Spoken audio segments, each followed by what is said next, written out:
ಪಹಲ್ಗಾಮ್ನಲ್ಲಿ ನಡೆದಂತ ಉಗ್ರ ದಾಳಿಯಲ್ಲಿ ನೌಕಾಪಡೆ ಲೆಫ್ಟಿನೆಂಟ್ ಕೂಡ ಬಲಿಯಾಗಿದ್ದಾರೆ. 8 ದಿನದ ಹಿಂದಷ್ಟೇ ಮದುವೆ ಆಗಿದ್ದ ವಿನಯ್ ನರ್ವಾಲ್, ಹರಿಯಾಣ ಕರ್ನಾಲ್ ಮೂಲದ ಲೆಫ್ಟಿನೆಂಟ್ ವಿನಯ್ ನರ್ವಾಲ್ ಪತ್ನಿ ಹಿಮಾಂಶಿ ನರ್ವಾಲ್ ಜೊತೆ ಹನಿಮೂನ್ಗೆ ಬಂದಿದ್ರು.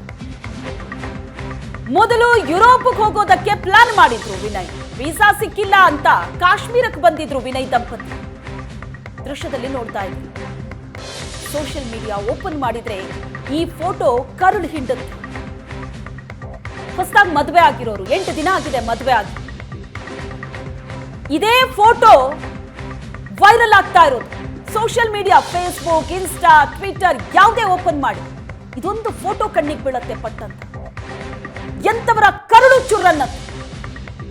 ಪತಿಯ ಮೃತದೇಹದ ಪಕ್ಕ ಪತ್ನಿ ಕೂತಿದ್ದಾರೆ. 8 ದಿನ ಆಗಿದೆ ಮದುವೆ ಆಗಿ. 8 ದಿನದ ಹಿಂದೆ ಮದುವೆ ಆಗಿರೋದು. ಮದುವೆ ಫೋಟೋ ಕೂಡ ನೋಡಿ, ಸ್ಕ್ರೀನ್ ಮೇಲಿದೆ ವಿನಯ್ ದಂಪತಿಯ ಫೋಟೋ. ಖುಷಿಯಲ್ಲಿದ್ರು ದಂಪತಿ. ಯುರೋಪ್ ಪ್ರವಾಸಕ್ಕೆ ಪ್ಲಾನ್ ಮಾಡಿದ್ರು, ವೀಸಾ ಸಿಕ್ಕಿಲ್ಲ ಅಂತ ಬಂದಿದ್ದಾರೆ ಕಾಶ್ಮೀರಕ್ಕೆ.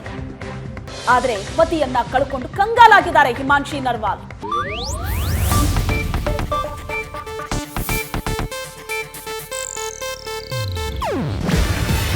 ಇದು ಏಷ್ಯಾನೆಟ್ ನ್ಯೂಸ್ ನೆಟ್ವರ್ಕ್ ಪ್ರಸ್ತುತಿ.